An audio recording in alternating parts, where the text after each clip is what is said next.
আসসালামু আলাইকুম everyone, welcome back to my channel. আমি আজ আপনাদের সাথে শেয়ার করছি কিভাবে আপনারা হুইপড ক্রিম দিয়ে চেরি ব্লসম ফুল, ডালিয়া ফুল এবং ন্যাচারাল লুকের একটা গোলাপ ফুল তৈরি করতে পারবেন। হুইপড ক্রিম দিয়ে ফুল তৈরি করতে গেলে অনেকেই কমপ্লেন করেন ক্রিম নরম হয়ে আসে আর ফুলগুলো শেপ ভালো থাকে না, আবার অনেকে ডিজাইনই করতে পারে না। আজকে তাদের জন্য একটা সমাধানমূলক ভিডিও নিয়ে এসেছি। আর যাদের কাছে রোজ নজেল নেই তারাও কিভাবে এই চেরি ব্লসম ফুলটা তৈরি করতে পারবেন সেটা আমি ভিডিও শেষে দেখিয়ে দিব। তো চলুন শুরু করি। আমি এখানে ভিভো রেড হুইপড ক্রিম নিয়েছি, আপনারা যে কোনো হুইপড ক্রিম ইউজ করতে পারবেন। ফুল তৈরির আগে ক্রিমটাকে একটা স্প্যাচুলা দিয়ে এভাবে হালকা একটু নেড়ে দিব, এতে করে একটা স্মুথ ফিনিশিং থাকে। এখন ক্রিমটাকে আমি দুইটা ভাগে ভাগ করে নিচ্ছি। আমি আজকে দুইটা কালারে তৈরি করব, তাই দুই ভাগে ভাগ করে নিচ্ছি। আপনারা সাদা তৈরি করলে সাদা ইউজ করতে পারবেন।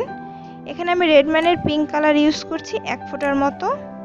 এখন এই ক্রিমের সাথে কালারটাকে খুব ভালো করে মিক্স করে নিব। দুইটা কালার দিয়ে ফুল তৈরি করলে অনেক সুন্দর একটা এফেক্ট চলে আসে। একদম হালকা বেবি পিঙ্ক কালার আমি তৈরি করে নিয়েছি। এখন ক্রিমটাকে আমি পাইপিং ব্যাগে ভরে নিব। এর জন্য একটা মগ নিয়েছি, আর এখানে নিয়েছি আমি 61 মডেলের একটা ছোট রোজ নজেল। এটাকে অনেকে ডালিয়া নজেলও বলে থাকে, তবে ছোট রোজ নজেল এবং ডালিয়া নজেলের মাঝখানে কিছুটা তফাৎ রয়েছে। একটা পাইপিং ব্যাগে ভরে আমি মগের উপরে পাইপিং ব্যাগটাকে বসিয়ে দিলাম। এটা ক্রিম ভরে নেওয়ার সুবিধার জন্য করছি। এখন একটা সাইডে আমি গোলাপি কালার ক্রিমটাকে ভরে নিলাম, আর আরেকটা সাইডে সাদা ক্রিম ভরে নিচ্ছি। এতে করে ফুলের মাঝখানে একটা সুন্দর এফেক্ট আসবে। আপনারা তৈরি করলে বুঝতে পারবেন যারা ফ্লোরাল ডিজাইনে কেক তৈরি করতে পছন্দ করেন। এখন ক্রিমটাকে একটা স্ক্র্যাপার দিয়ে আস্তে আস্তে করে সামনের দিকে টেনে দিব। দেখতে পাচ্ছেন আমার ক্রিমটা ভরা হয়ে গিয়েছে। একটা ছোট্ট বিষয় আপনাদেরকে দেখিয়ে দেই, সবসময় রোজ নজেলের ছোট মাথাটা থাকবে উপরের দিকে আর বড় মাথাটা থাকবে নিচের দিকে, এতে করে আপনার ফুলটা তৈরি একদম পারফেক্ট হবে। এখন একটা রোজ নেইলের উপরে আমি প্রথমে একটা বেস তৈরি করে নিব। প্রথমে আমি চেরি ব্লসম ফুল আপনাদেরকে তৈরি করে দেখাচ্ছি। বেস তৈরি করা হয়ে গেলে একটা সাইড থেকে এইভাবে ছোট ছোট করে আমি কলি উঠাবো। স্ক্রিনে একটু ভালো করে খেয়াল করবেন, তাহলে আপনারা বুঝতে পারবেন চেরি ব্লসম ফুল তৈরি করা কিন্তু খুবই সহজ। অনেকে এটাকে কাঠগোলাপ ফুলও বলে থাকে। ব্যাস, একটা চেরি ব্লসম ফুল তৈরি হয়ে গিয়েছে। এখন ফুলটা বসানোর জন্য প্রথমে একটু ক্রিম বোর্ডের উপরে দিয়ে নিলাম। এখন একটা কেচি দিয়ে আমি ফুলটাকে ছাড়িয়ে নিচ্ছি আর ক্রিমের উপরে বসিয়ে দিলাম। আরও একটা ফুল আপনাদেরকে আমি তৈরি করে দেখাচ্ছি। আবারও বেস তৈরি করে নিলাম এবং একটা সাইড থেকে এইভাবে কলি উঠাচ্ছি। আমার চ্যানেলে যারা নতুন এসেছেন তারা অবশ্যই আমার চ্যানেলটিকে সাবস্ক্রাইব করবেন এবং ভিডিওতে একটি লাইক দিয়ে দিবেন। আচ্ছা, অনেকে কমপ্লেন করেন যে ক্রিমটা নরম হয়ে আসে। অনেক সময় গরমের দিনে হাতের গরমে ক্রিম নরম হয়ে যায়, অথবা তাপমাত্রা বেশি থাকার কারণে ক্রিম নরম হয়ে যায়।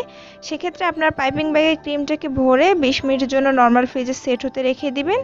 এরপরে আপনারা ডেকোরেশন করবেন, দেখবেন একদম পারফেক্ট একটা ডেকোরেশন হয়ে গিয়েছে। এবার আপনাদের সাথে শেয়ার করছি একটা বড় সাইজের চেরি ব্লসম ফুল। এই ফুলটা একটু ভিন্নধর্মী তৈরি করছি। প্রথমে আমি বড় বড় কলি উঠাচ্ছি।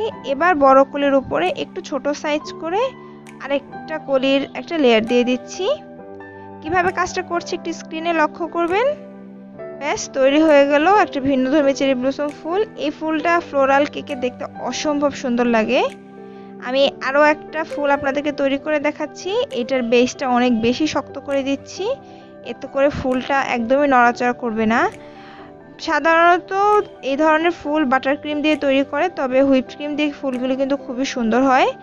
প্রথমে একটু ক্রিম লাগিয়ে যদি একটা ছোট কাগজ বসিয়ে তার উপরে আপনারা ফুল তৈরি করেন, তাহলে নর্মাল ফ্রিজে 2 থেকে 3 ঘন্টা রেখে দিলে একদম পুরো বাটার ক্রিমের মতো সেট হয়ে থাকবে। তো কথা বলতে বলতে আরও একটা ফুল কিন্তু আমার তৈরি হয়ে গিয়েছে। এই ফুলের মাঝখানে আপনারা সামান্য একটু রেড কালারের ক্রিম দিয়ে একটা ফোঁটার মতো তৈরি করে দিবেন, সেটা দেখবেন দেখতে অনেক বেশি ভালো লাগবে। এবার আমি আপনাদের সাথে শেয়ার করছি ডালিয়া ফুল। প্রথমে একটা উঁচু বেস তৈরি করে নিতে হবে এবং একটা সাইড থেকে এভাবে শুধু টেনে টেনে কলি করে দিব। অনেকে সূর্যমুখী ফুল তৈরি করতে চান, তারা কিন্তু সেম প্রসেসে সূর্যমুখী ফুল তৈরি করতে পারবেন। আবার সূর্যমুখী ফুল তৈরির ক্ষেত্রে আপনারা লিফ নজেল মানে পাতা নজেলটাও ইউজ করতে পারবেন। এই ডালিয়া ফুলগুলো দেখতে কিন্তু অসম্ভব সুন্দর লাগে। আপনারা যদি এই ধরনের ফুল দিয়ে কোনো কেকের টিউটোরিয়াল দেখতে চান আমাকে অবশ্যই কমেন্ট করে জানাবেন, আমি আপনাদেরকে দেখিয়ে দেওয়ার চেষ্টা করব। একটা সাইড থেকে এভাবে কলি উঠাতে উঠাতে আমার ফুলটা কিন্তু তৈরি হয়ে গিয়েছে। আর দেখতে পাচ্ছেন ফুলটা দেখতে কতটা সুন্দর লাগছে। এবার এই ফুলটাকেও আমি বোর্ডের ওপর বসিয়ে দিলাম। এবার আরও একটা ফুল একই প্রসেসে তৈরি করে দেখাচ্ছি, তবে এবার কলি আমরা মাঝখান থেকে তুলব। অনেকেই নিচ থেকে কলি তুলে, আবার অনেকে মাঝখান থেকে কলি তুলে। মোট কথা আপনি ফুলটাকে গুছিয়ে তৈরি করতে পারলেই হলো। আপনি কলি যে সাইড থেকে তুলেন না কেন এতে কোনো অসুবিধা হবে না। দেখতে পাচ্ছেন আমার ফুলটা তৈরি করা হয়ে গিয়েছে আর লুকটা কতটা সুন্দর এসেছে। এবার আমি আপনাদের সাথে শেয়ার করছি একদম ন্যাচারাল লুকের একটা গোলাপ।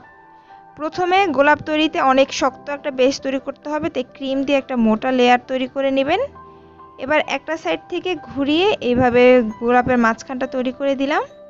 এখন উল্টা সাইড থেকে, নর্মালি আমরা সোজা সাইড থেকে ফুল তৈরি করি, তবে ন্যাচারাল লুকের গোলাপগুলো কিন্তু উল্টা সাইড থেকে তৈরি হয়, কারণ গোলাপের মাঝখানের পাপড়িগুলো অনেক মিহি থাকে আর একটার গায়ে একটা লাগানো থাকে। সেই লুকটা যদি আপনি ক্রিম দিয়ে তৈরি করতে চান তাহলে কিন্তু আপনার পাপড়িগুলোকে ঠিক একইভাবে মিশিয়ে মিশিয়ে তৈরি করতে হবে। তো আমি কাজটা কিভাবে করছি আপনার স্ক্রিনে একটু লক্ষ্য করবেন, তাহলে বুঝতে পারবেন। তো প্রথম পর্যায়ে আমার কিন্তু কলি দেওয়া হয়ে গিয়েছে। এবার আমি উল্টা সাইড থেকে কিছু কলি দিচ্ছি, এতে করে ফুলটা একটু বাইরে থেকে হালকা ফুটে রয়েছে এমন দেখা যাবে আর একদম ন্যাচারাল মনে হবে। দেখতে পাচ্ছেন আমার গোলাপটা কিন্তু তৈরি হয়ে গিয়েছে আর গোলাপটার লুক কেমন এসেছে তা তো আপনারা দেখেই বুঝতে পারছেন। এবার আমি এখানে একটা 1M নজেল নিয়েছি, আপনাদের কাছে 2D নজেল থাকলে সেটা দিয়েও হবে। নজেলটা হালকা একটু প্রেস করে একটু ঘুরিয়ে দিলে দেখবেন একটা সুন্দর চেরি ব্লসম ফুল তৈরি হয়ে যাবে। 1M এর থেকে 2D নজেল দিয়ে এই ফুলটা বেশি সুন্দর হয়। আর সাইডে কিছু পাতা দিয়ে আমি অনেক সুন্দরভাবে ডেকোরেশন করে দিয়েছি, এতে করে দেখতে অনেক বেশি ভালো লাগবে। আশা করছি আমার আজকের ভিডিওটি আপনাদের কাছে ভালো লেগেছে। ভালো লাগলে প্লিজ আমার চ্যানেলটিকে সাবস্ক্রাইব করবেন, আর যারা সাবস্ক্রাইব করেছেন তাদেরকে অসংখ্য ধন্যবাদ। আজকে বিদায় নিচ্ছি, আল্লাহ হাফেজ।